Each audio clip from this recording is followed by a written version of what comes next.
El reloj marcaba las 7:22 de la mañana cuando las primeras imágenes comenzaron a circular en los grupos de mensajería. Un video sin firma, sin contexto, sin aviso, solo una imagen fija, desenfocada al principio, luego un enfoque brusco que revelaba lo impensable. 3 hombres arrodillados, encapuchados, frente a un muro de ladrillo húmedo. Una voz fuera de cámara, dura, metálica, pronunciaba nombres de funcionarios conocidos. En segundos México entero quedó mudo. La noticia se extendió más rápido que cualquier comunicado oficial. En redes, los hashtags #VideoZONG y Justicia para Jalisco se volvieron tendencia. Los noticieros interrumpieron su programación habitual. Los locutores hablaban con cuidado, como si las palabras pudieran encender un incendio.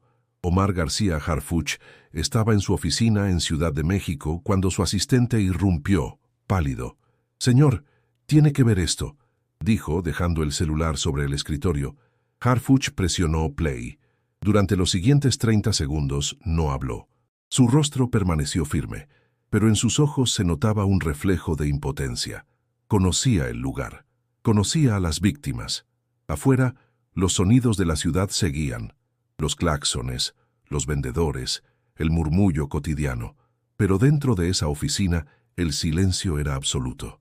Cuando el video terminó, Harfuch respiró hondo y dijo apenas un susurro. «Esto no puede quedar así». Las horas siguientes fueron un torbellino. En Guadalajara, reporteros intentaban confirmar la autenticidad del material. En Zapopan, las familias de los agentes desaparecidos se congregaban frente a la fiscalía, exigiendo respuestas. Las autoridades, por su parte, guardaban silencio. Ningún comunicado, ninguna versión oficial. Solo la indignación de un país que ya no confiaba en sus instituciones. En Twitter, un usuario escribió: «Si el gobierno no puede proteger a los suyos, ¿qué nos espera a nosotros?». Miles de retweets. El mensaje resonó con fuerza en cada rincón del país. Esa noche, Harfuch convocó una rueda de prensa. Frente a las cámaras, su voz sonó firme pero cargada de cansancio. «Este acto atroz no quedará impune. Quien crea que el miedo nos detendrá, se equivoca. El CJNG ha cruzado una línea que no debió cruzar. Prometo justicia, prometo respuestas y prometo que no descansaremos hasta encontrarlos». La sala estalló en murmullos. Algunos periodistas preguntaron si había confirmación de la autenticidad del video. Harfuch solo respondió: «Lo que muestra ese video es real, y eso basta para actuar». En los minutos posteriores, su declaración se transmitió en vivo por todos los canales. La imagen de su rostro, endurecido por la tensión, se volvió símbolo de la indignación colectiva. Mientras tanto, en los barrios de Jalisco, la gente se reunía frente a las pantallas, en bares, tiendas, casas. El silencio se repetía en cada rostro. No era solo miedo. Era una mezcla amarga de rabia, desconfianza y cansancio. Si quieres conocer cómo este caso cambió al país entero, suscríbete, porque esto apenas comienza. México había visto muchos horrores, pero este era distinto. Las primeras 24 horas después de la publicación del video fueron un torbellino que México no olvidaría. En cada noticiero, en cada esquina del país, el tema era el mismo. Las imágenes de los informantes arrodillados se repetían en bucles editados y difuminados, pero el mensaje ya estaba grabado en la conciencia colectiva. El CJNG se había atrevido a desafiar al Estado frente a todos. En Guadalajara, cientos de personas se concentraron frente al Palacio de Gobierno. No eran manifestantes organizados, eran ciudadanos comunes, madres con fotografías de hijos desaparecidos, estudiantes, comerciantes. Una mujer levantó una cartulina que decía: «Queremos vivir sin miedo». A su lado, un anciano murmuró: «Nos prometen justicia cada sexenio, pero solo cambian los nombres». El ambiente estaba cargado. Un calor húmedo, casi insoportable, se mezclaba con la tensión. Los gritos exigían justicia, pero también respuestas. Nadie entendía cómo un grupo criminal podía exhibir tal poder sin consecuencias. En los noticieros de la tarde, analistas discutían sobre la pérdida de autoridad moral del Estado. En redes sociales, la indignación se transformaba en rabia. En la Ciudad de México, Harfuch observaba en silencio las transmisiones desde su oficina. Los informes llegaban uno tras otro. Marchas en Jalisco, bloqueos en Tepic, comunicados de organizaciones civiles pidiendo intervención federal. Sabía que el tiempo jugaba en su contra. Si no actuaba rápido, el país se hundiría en el miedo. «Señor», dijo su asesor, Román, «el presidente pide calma. Dice que no debemos provocar más ruido político». Harfuch giró lentamente, su voz contenida pero firme. «Esto ya no es político, es moral. La gente está perdiendo la fe, Román, y si la pierden del todo, nada la recuperará». Mientras tanto, los noticieros locales mostraban testimonios de familias devastadas. Una madre, con voz quebrada, decía frente a la cámara: «Mi hijo trabajaba para ellos, sí, pero no merecía morir así. Nadie lo merece». Sus palabras se viralizaron en minutos, y el país entero sintió el golpe de su verdad. En Tlaquepaque, las paredes amanecieron cubiertas de grafitis. Ni miedo, ni silencio. El pueblo exige justicia. Los jóvenes comenzaron a organizarse por WhatsApp, convocando nuevas marchas. El gobierno local intentó disuadirlos, pero el movimiento crecía. No era una protesta más, era una herida abierta. Al caer la noche, Harfuch apareció nuevamente ante las cámaras. Su semblante era distinto, más cansado, más humano. «A todos los ciudadanos», dijo, «entiendo su dolor, comparto su indignación. No descansaré hasta que quienes cometieron este crimen enfrenten la justicia, y no permitiré que el miedo defina nuestro futuro». Las palabras resonaron por todo el país. Algunos lo aplaudieron con esperanza, otros lo escucharon con escepticismo. La confianza en las instituciones estaba rota, pero su tono logró algo inusual: silencio respetuoso. Por un instante, México contuvo la respiración. En las calles la tensión seguía. Las veladoras se multiplicaban frente a los edificios públicos, formando un mar de luces vacilantes. Era una forma silenciosa de resistencia, un reclamo colectivo que decía más que 1000 discursos. Esa noche, mientras el país intentaba dormir, una sensación de algo inevitable flotaba en el aire. Lo que comenzó como un video anónimo ya se había convertido en un símbolo de desafío nacional. Y Harfuch lo sabía. El verdadero impacto apenas estaba comenzando. El nombre de Omar García Harfuch volvía a ocupar los titulares, pero detrás de su figura pública existía un hombre que había aprendido a convivir con el peligro desde joven. Nacido en el seno de una familia marcada por el servicio y la tragedia, sabía que la línea entre la justicia y la muerte era delgada en un país donde la verdad siempre costaba caro. Esa mañana, mientras el sol apenas comenzaba a iluminar la Ciudad de México, Harfuch observaba desde la ventana de su oficina el movimiento de los autos en Paseo de la Reforma. Recordó el atentado que había sobrevivido años atrás. Las balas, los gritos, la sensación del tiempo detenido. 3 años después, todavía despertaba con el eco de aquel tiroteo. ¿Alguna vez pensó en dejarlo?, le preguntó Sofía, la periodista independiente que lo había solicitado para una entrevista exclusiva. «Todos los días», respondió él sin apartar la vista del ventanal. «Pero cuando veo lo que está pasando en Jalisco, entiendo por qué sigo aquí. No se trata de mí, se trata del país». Sofía anotó sus palabras en su libreta mientras lo observaba en silencio. Había entrevistado a políticos, a militares y a jefes policíacos, pero ninguno hablaba con esa mezcla de serenidad y cansancio. Era un hombre que había visto demasiado, y aún así seguía creyendo en algo tan frágil como la justicia. En ese mismo instante, en Guadalajara, el coronel Vargas coordinaba desde una base improvisada la recolección de evidencias sobre el video. El calor era agobiante, el aire olía a polvo y gasolina. Vargas conocía a Harfuch desde hacía años, desde los días en que ambos patrullaban las calles con más convicción que recursos. Sabía que detrás del rostro serio de su amigo había una carga de responsabilidad que pocos entenderían.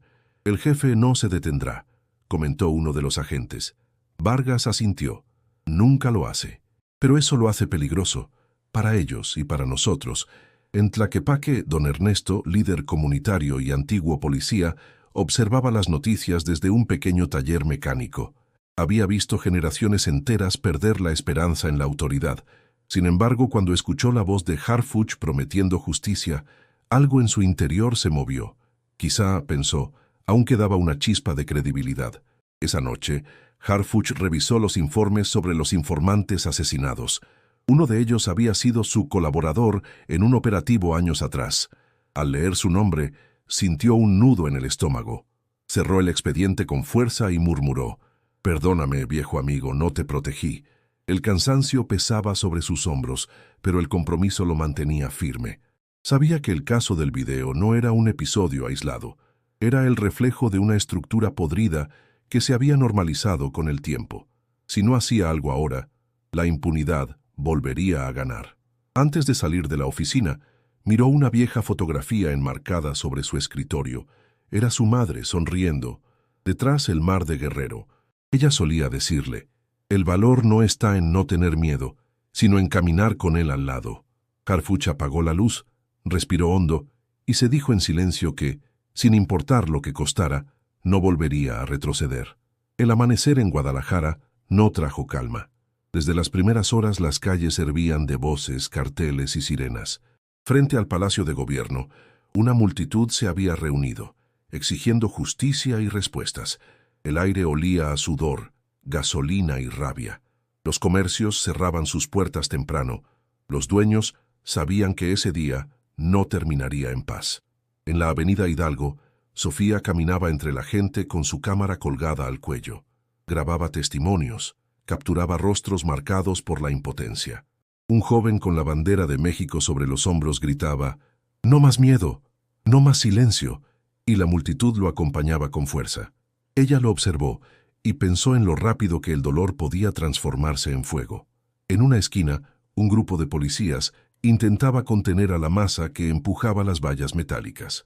Las consignas se mezclaban con insultos y el calor comenzaba a sofocar a todos. Sofía levantó el micrófono para entrevistar a una mujer mayor que sostenía una fotografía. «¿Por qué vino hoy?» «Porque ese muchacho del video era mi sobrino», respondió con voz temblorosa. «Lo llamaron traidor, pero solo quiso ayudar». Las palabras de la mujer quedaron flotando en el aire. Sofía bajó el micrófono lentamente. Sabía que detrás de cada historia había una cadena de decisiones invisibles, de promesas rotas. Mientras tanto, en la Ciudad de México, Harfuch observaba las transmisiones en vivo desde su despacho. Las imágenes mostraban fuego, piedras, gritos. Su asistente le informó que grupos infiltrados habían comenzado a provocar disturbios en el centro de Guadalajara. «Están rompiendo todo, señor», dijo, «y la policía local no da abasto». Harfuch apretó los puños. «No se trata solo de vandalismo. Quieren provocar miedo y están logrando dividir a la gente». Sabía que si el caos continuaba, el mensaje del CGTNG se consolidaría. El Estado era incapaz de controlar su propio territorio. Al caer la tarde, Sofía se refugió en una cafetería con señal inestable de Internet. Editaba su material mientras escuchaba el sonido lejano de las sirenas. En la televisión del local, un comentarista afirmaba que el video filtrado podría provenir de fuentes dentro del propio gobierno. Ella alzó la vista. Aquella teoría no sonaba descabellada. Había escuchado rumores similares en los pasillos de la fiscalía. Sacó su libreta y escribió una frase en mayúsculas: «¿Quién se beneficia con el miedo?». Luego subrayó 2 veces. En los barrios más humildes de la ciudad, los rumores crecían como fuego seco. Algunos decían que el gobierno planeaba un toque de queda, otros que el cártel había amenazado con nuevos ataques. La incertidumbre era total. Esa noche, el cielo sobre Guadalajara se tiñó de un rojo intenso, mezclado con humo y polvo. Desde un balcón, don Ernesto observaba las luces parpadeantes de las patrullas. Rezó en silencio, consciente de que algo más profundo que la violencia estaba ardiendo. La fe de un pueblo entero. En su celular un mensaje comenzó a circular entre periodistas y funcionarios. El video no fue un accidente. Alguien dentro lo filtró. Sofía lo leyó en la pantalla y sintió un escalofrío recorrerle la espalda. Sabía que esa revelación cambiaría todo, pero todavía no imaginaba cuánto. Las oficinas de la Secretaría de Seguridad estaban en calma, demasiado para el caos que se vivía en las calles. En los pasillos las miradas esquivaban preguntas. Nadie quería hablar del video, ni de los rumores que ahora crecían como sombras sobre el gobierno. Harfuch esperaba respuesta a su solicitud de intervención directa en Jalisco. Había enviado oficios, grabado declaraciones, ofrecido su respaldo total a las autoridades estatales, pero desde la presidencia el mensaje era uno solo: actuemos con prudencia. Prudencia, repitió en voz baja mientras dejaba caer el folder sobre su escritorio. Ellos ejecutan a nuestros hombres en video y nosotros ofrecemos cautela. Su asistente no supo qué responder. El silencio institucional era más ruidoso que cualquier balazo. Harfuch se sentía como un soldado al que le habían quitado el fusil justo antes de la batalla. En la Cámara de Diputados, el tema apenas se mencionaba entre pasillos. Varios legisladores temían que una reacción oficial solo encendiera más la crisis. Algunos incluso cuestionaban si Harfuch no estaba sobredimensionando los hechos. Omar es un hombre de acción, dijo un senador en privado. Pero esto se resuelve con diplomacia, no con despliegues militares. Mientras tanto, Sofía seguía hurgando en lo que nadie quería mostrar. En una cafetería del centro, se reunió con una fuente anónima. Era joven, nervioso, con mirada esquiva. ¿Estás seguro de lo que dices? Tengo acceso a los registros. El video fue subido desde una IP registrada en la Secretaría. No fue hackeo, fue interno. Sofía se quedó inmóvil unos segundos. Las piezas comenzaban a encajar. Alguien desde dentro había querido que el país viera ese mensaje. No era solo un acto del CJNG, era una estrategia de desestabilización. Esa noche, don Ernesto organizó una reunión en su comunidad. Vecinos, madres de víctimas, jóvenes, hablaron sin micrófonos, sin cámaras. «Nos están usando», dijo con voz grave. «Este país no necesita más promesas, necesita actos». «¿Y qué podemos hacer nosotros?», preguntó un joven. «Lo mismo que hicimos cuando nos quitaron el agua. Lo mismo que hicimos cuando cerraron el centro de salud. Levantarnos, pero juntos». La semilla de una nueva resistencia comenzaba a germinar. De vuelta en la capital, Harfuch fue citado en privado por un alto funcionario del gabinete. El tono fue cordial, pero el mensaje era claro. «Omar, necesitas bajarle el tono al discurso. No podemos permitir que esto escale más. ¿Y si mañana ejecutan a más agentes? ¿También vamos a guardar silencio? Esto no es una guerra, es política». «No, señor, esto es México, y estamos perdiendo». Al salir de la reunión, Harfuch se detuvo unos segundos en el pasillo. El eco de sus pasos parecía reflejar la soledad que lo envolvía. Afuera, la noche era espesa, el viento cargado de presagios. En su celular un mensaje de Sofía lo esperaba. «Tengo algo. Alguien desde adentro filtró el video. No es solo crimen, es traición». Él no respondió de inmediato. Observó la pantalla, respiró hondo y supo que, a partir de ese instante, todo cambiaría. Ya no era solo una lucha contra el cártel, era una guerra contra el silencio. Las calles de Guadalajara no habían recuperado la calma, pero algo diferente comenzaba a notarse. Más allá del miedo, más allá del caos, surgía una necesidad colectiva de hablar, de contar lo que durante años había sido ocultado por el ruido de las armas y la indiferencia de los poderosos.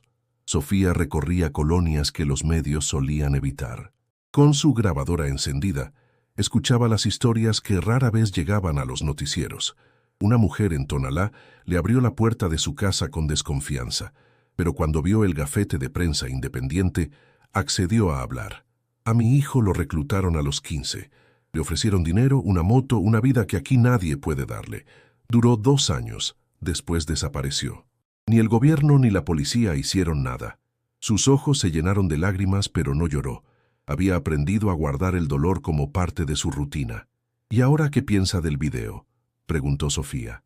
«Pienso que si los matan por ayudar al gobierno y el gobierno no los protege, entonces estamos solos».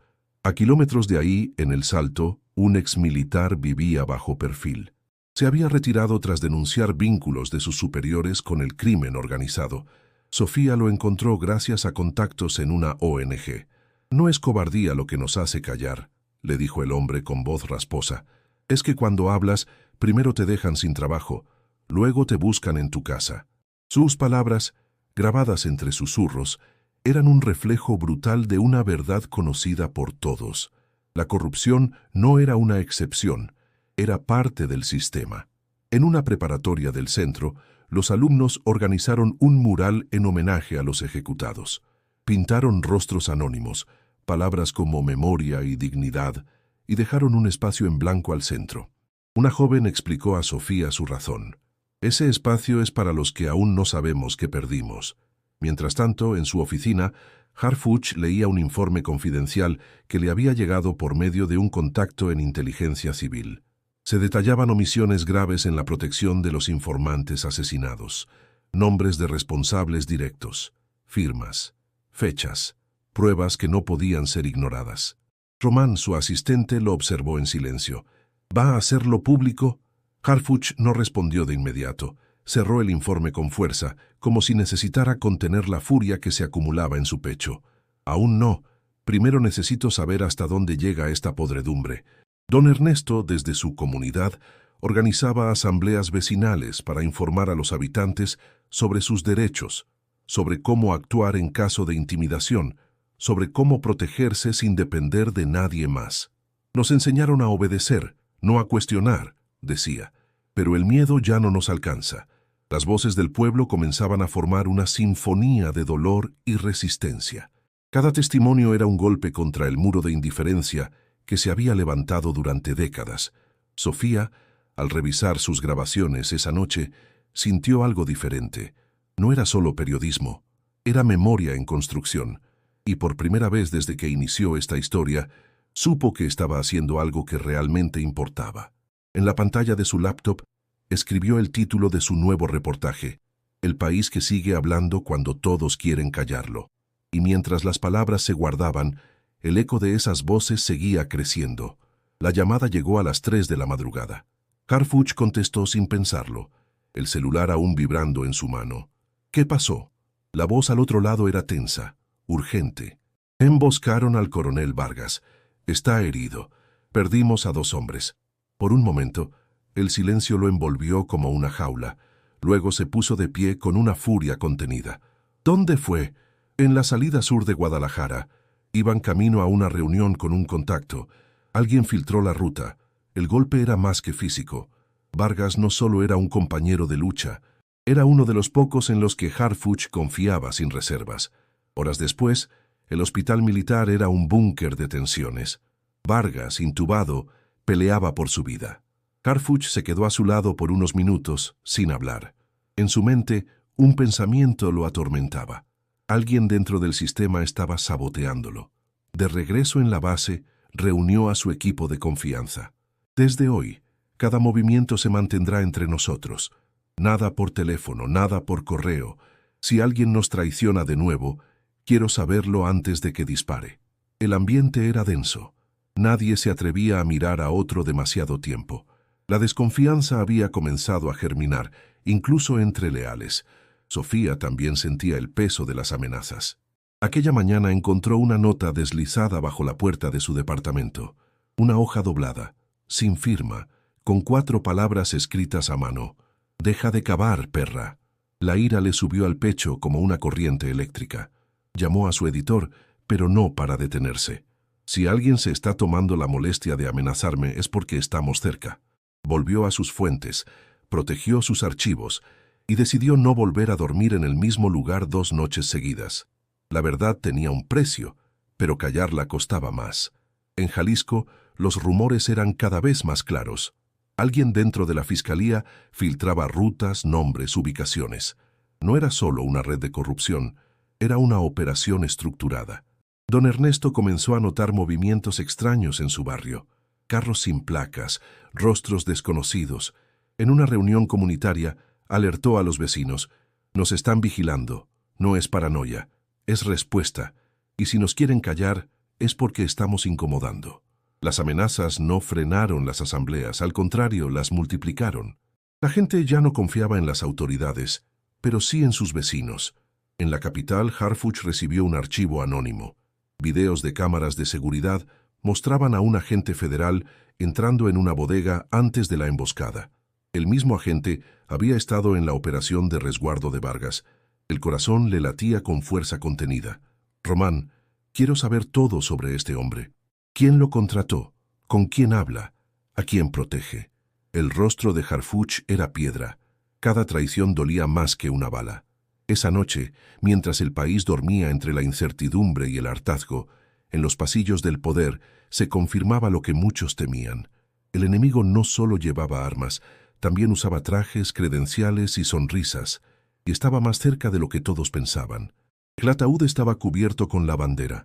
No era una ceremonia oficial, pero cada persona que se acercaba al cuerpo del coronel Vargas lo hacía con una solemnidad que pesaba más que cualquier protocolo. La iglesia en Guadalajara estaba llena. Afuera, una fila interminable de personas esperaba su turno para presentar respeto. Harfuch se mantuvo de pie junto al féretro. No llevaba uniforme. Solo un traje oscuro y el rostro endurecido por la rabia. La herida era profunda, pero aún no sangraba. Cuando le tocó hablar, subió lentamente al altar. «No estoy aquí como funcionario», dijo. «Estoy aquí como amigo, como compañero de lucha, como un mexicano más, cansado de enterrar a los que sí cumplen con su deber». La sala entera quedó en silencio. Cada palabra se grababa en los rostros con la intensidad de una promesa. A Vargas lo mataron por creer, por no rendirse, por no traicionar. Y yo, se los juro, no voy a detenerme. Quien esté detrás de esto, quien haya vendido su alma al crimen desde dentro del gobierno, va a caer. Al terminar, bajó del altar sin mirar a nadie. No necesitaba aplausos, necesitaba justicia. Ese discurso, grabado por un ciudadano, fue subido a redes sociales minutos después. En cuestión de horas, había sido compartido más de 1 millón de veces. Comentarios desde todos los rincones del país llenaban los hilos. Por fin alguien habla como debe. Ya no estamos solos. Harfuch no está jugando. En las calles de Jalisco, las protestas tomaron un giro inesperado.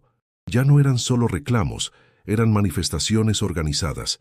La consigna se volvió una sola: México despierta. El lema comenzó a aparecer en paredes, camisetas, banderas improvisadas. Sofía, siguiendo el movimiento desde dentro, documentaba el cambio. Lo que había nacido del dolor y la impotencia ahora se transformaba en resistencia pacífica, pero firme. «Esto no es político», le dijo una joven en una marcha. «Es personal. A mi hermano lo mataron por no pagar cuota, y yo no voy a callarme más». El viento del atardecer soplaba entre pancartas y velas encendidas. Las plazas públicas se llenaban de música, discursos, cantos que hablaban de verdad, justicia y memoria. En su oficina, Harfuch recibió una carta anónima.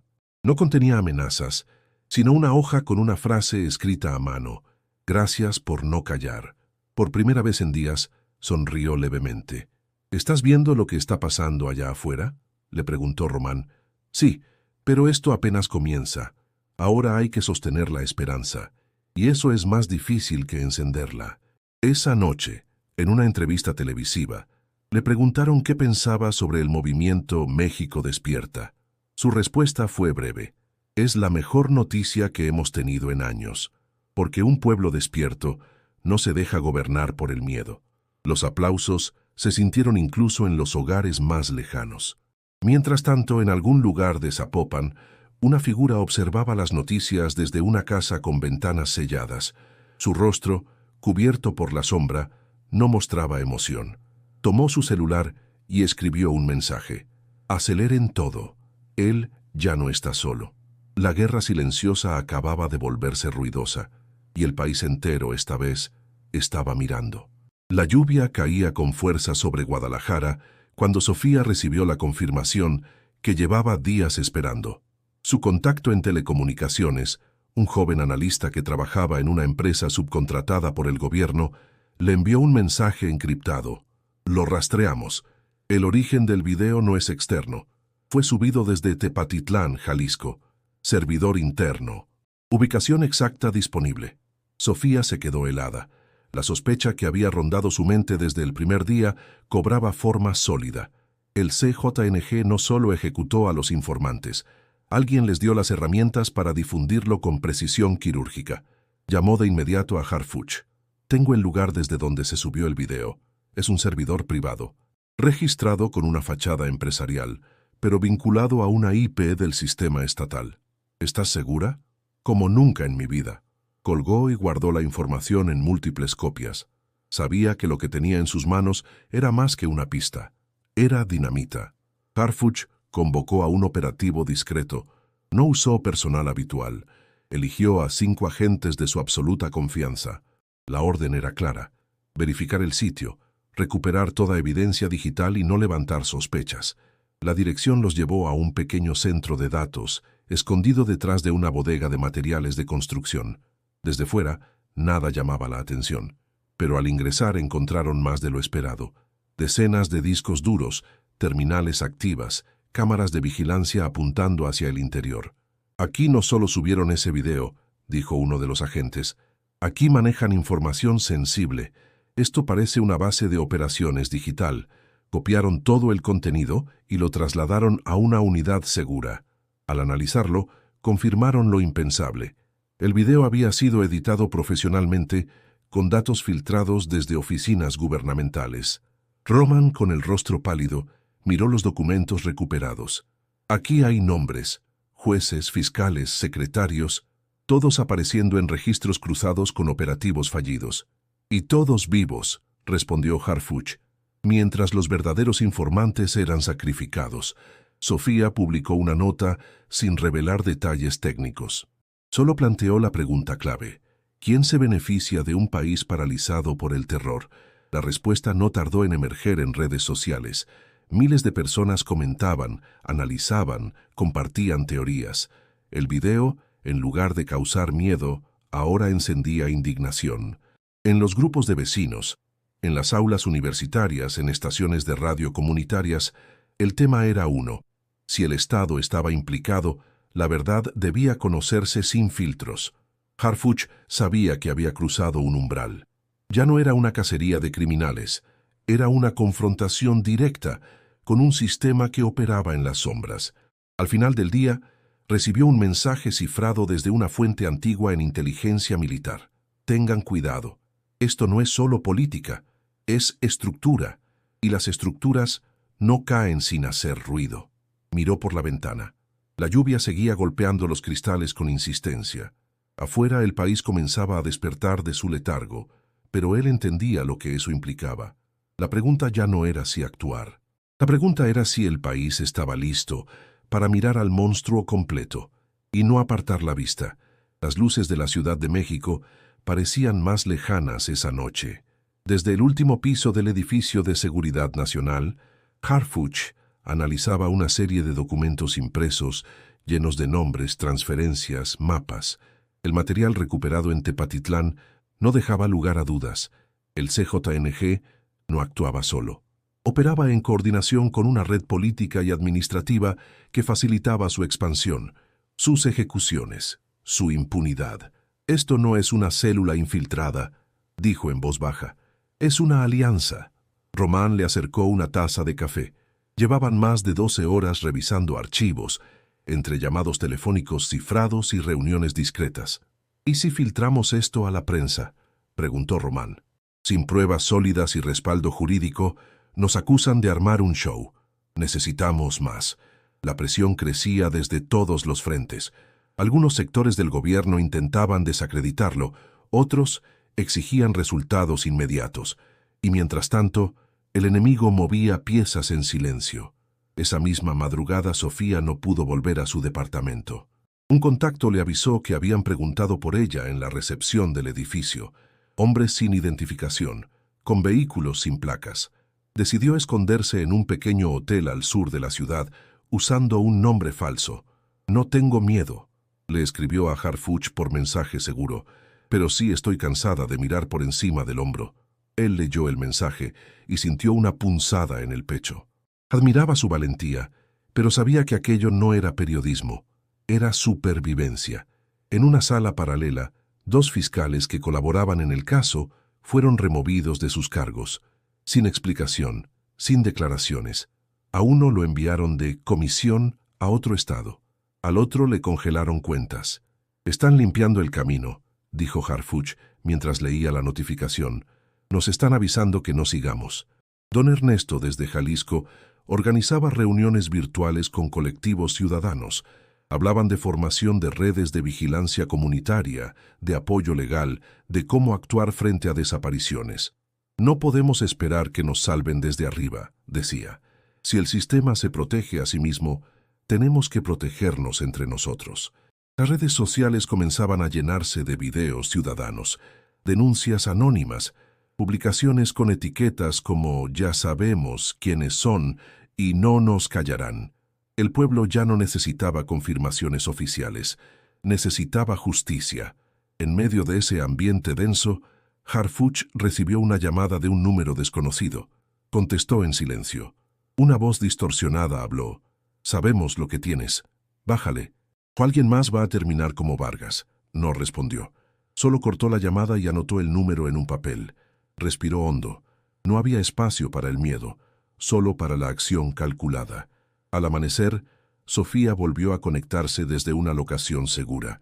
Su rostro se notaba cansado, pero su mirada estaba más decidida que nunca. «Tengo algo más», le dijo a Harfuch por videollamada. «Y cuando lo veas, vas a entender por qué tanto silencio». Él la miró en la pantalla sintiendo que el abismo que estaban enfrentando no era solo de balas o amenazas, era un abismo institucional, y lo estaban cruzando con los ojos bien abiertos. La rabia colectiva ya no era solo una emoción, se había convertido en movimiento. Desde pequeños pueblos en Jalisco hasta colonias obreras en la periferia de Monterrey, las calles se llenaban de carteles hechos a mano, veladoras encendidas y rostros decididos. El mensaje era claro: México despierta no era un lema, era un grito. En Guadalajara, miles se congregaron en la Plaza de la Liberación. No había líderes políticos ni partidos, solo ciudadanos. Familias enteras, estudiantes, trabajadores. Entre la multitud, don Ernesto tomó un megáfono improvisado. «No venimos a pedir favores», dijo con voz ronca. «Venimos a exigir dignidad». A su lado, jóvenes distribuían volantes con información sobre derechos humanos, canales seguros de denuncia y contactos de abogados voluntarios. El pueblo estaba organizándose y lo hacía sin intermediarios. Sofía documentaba todo. Subía fragmentos en tiempo real a redes sociales. Cada publicación se viralizaba en minutos. «Esto ya no es una historia», dijo a su editor. «Es un país escribiéndose solo». Desde la capital, Harfuch observaba los reportes. No eran protestas violentas, eran manifestaciones limpias, firmes, conectadas por una causa común. «Están haciendo más que muchos funcionarios», dijo a Román, «y no tienen un peso de presupuesto». Pero no todos lo celebraban. Al interior de ciertas dependencias comenzó una campaña para desacreditar las marchas. Cuentas falsas en redes sociales publicaban que los organizadores estaban pagados por intereses extranjeros. En medios alineados con el poder se hablaba de riesgo de inestabilidad social. En respuesta, ciudadanos comenzaron a grabarse a sí mismos, mostrando sus rostros, sus nombres, sus motivos. «Yo soy María, enfermera. Estoy aquí porque ya no quiero vivir con miedo. Soy Luis, taxista. Marcho porque me mataron a un amigo solo por estar en el lugar equivocado. Mi nombre es Carla.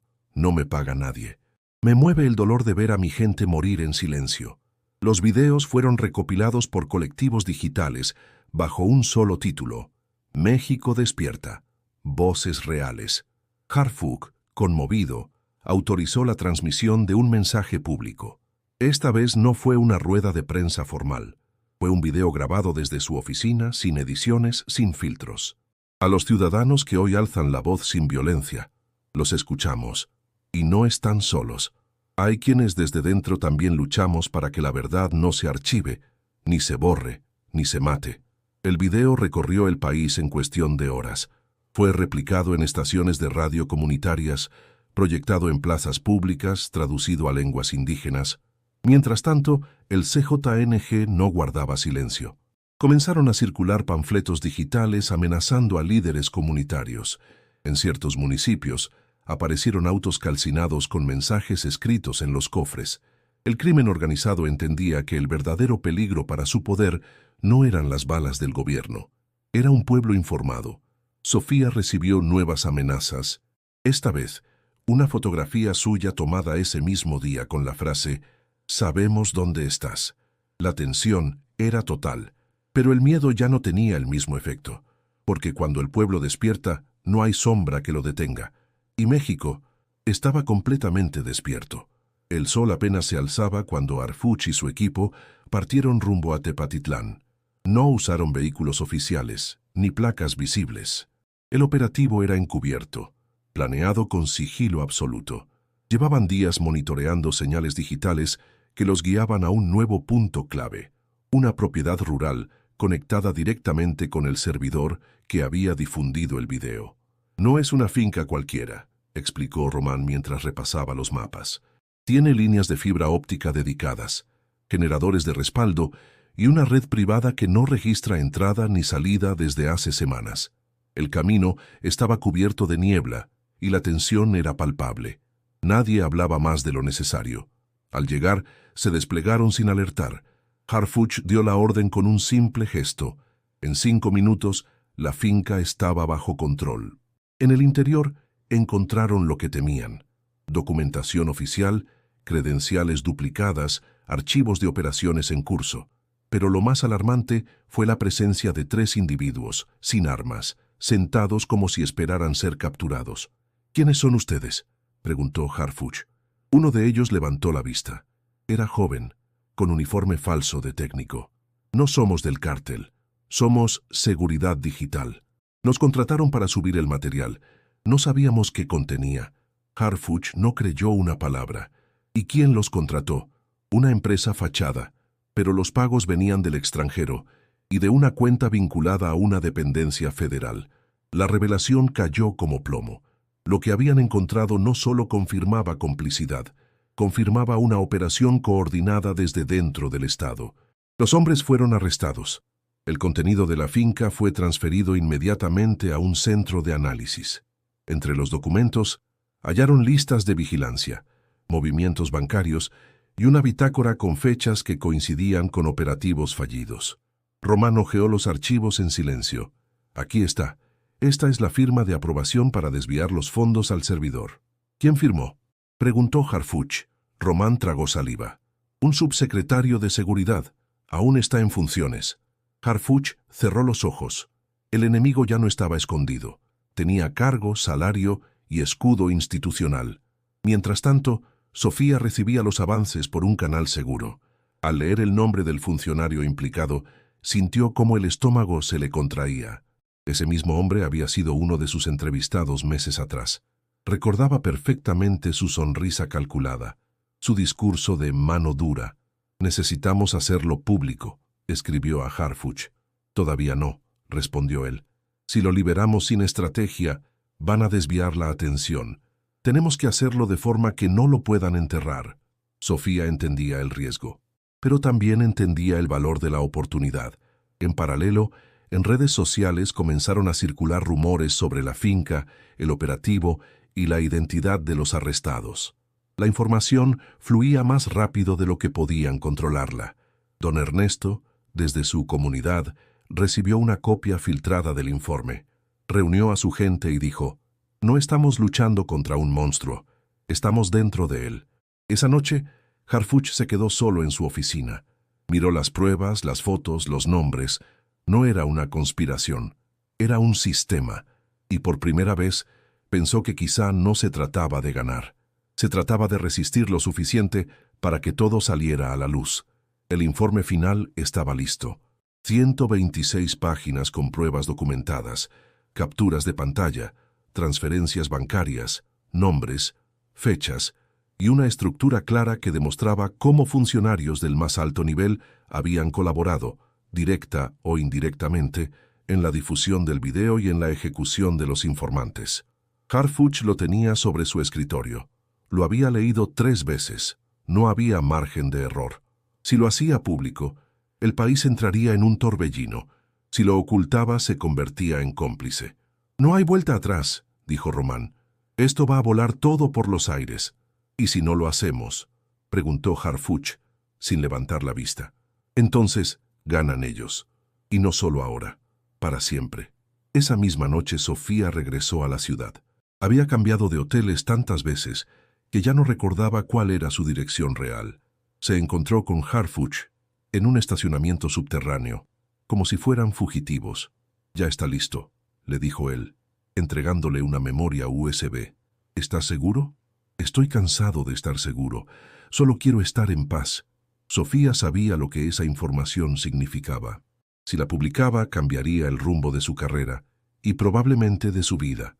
Yo me encargo de que se sepa, pero tú, prepárate para las consecuencias. Esa madrugada, el reportaje fue liberado en una plataforma internacional de periodismo independiente. Titular: El Estado en la sombra. Cómo el CJNG y funcionarios federales orquestaron una ejecución pública. El impacto fue inmediato. Medios internacionales replicaron el contenido.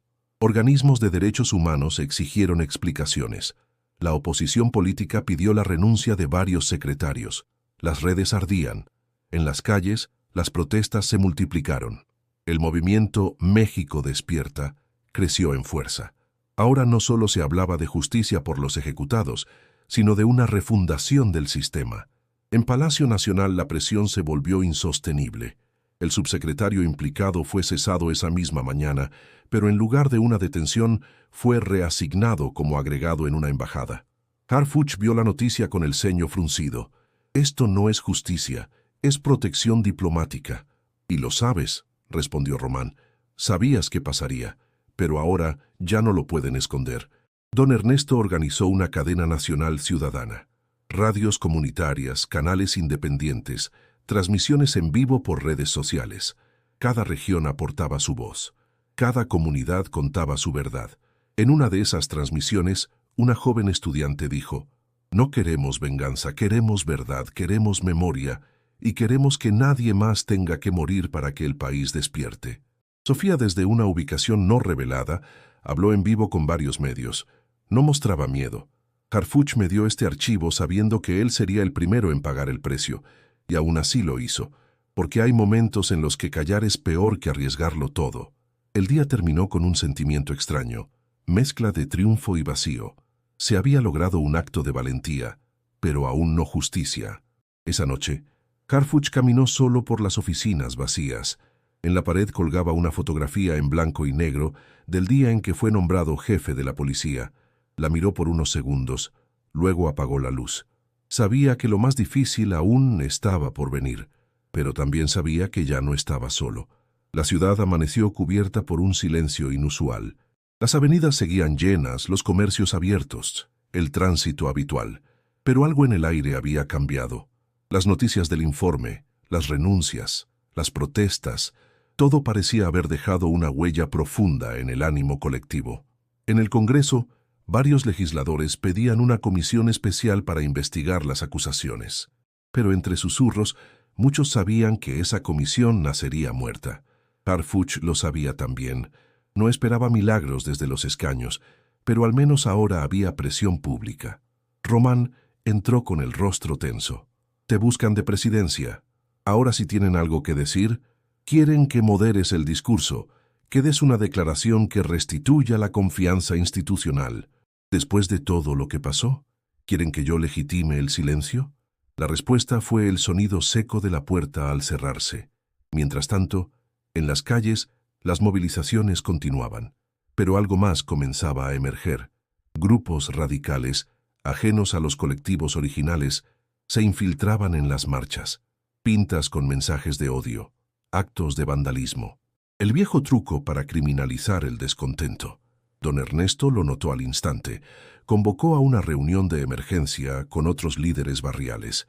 «No podemos permitir que nos dividan. Si permitimos que esta lucha se manche con violencia, nos habrán ganado desde dentro».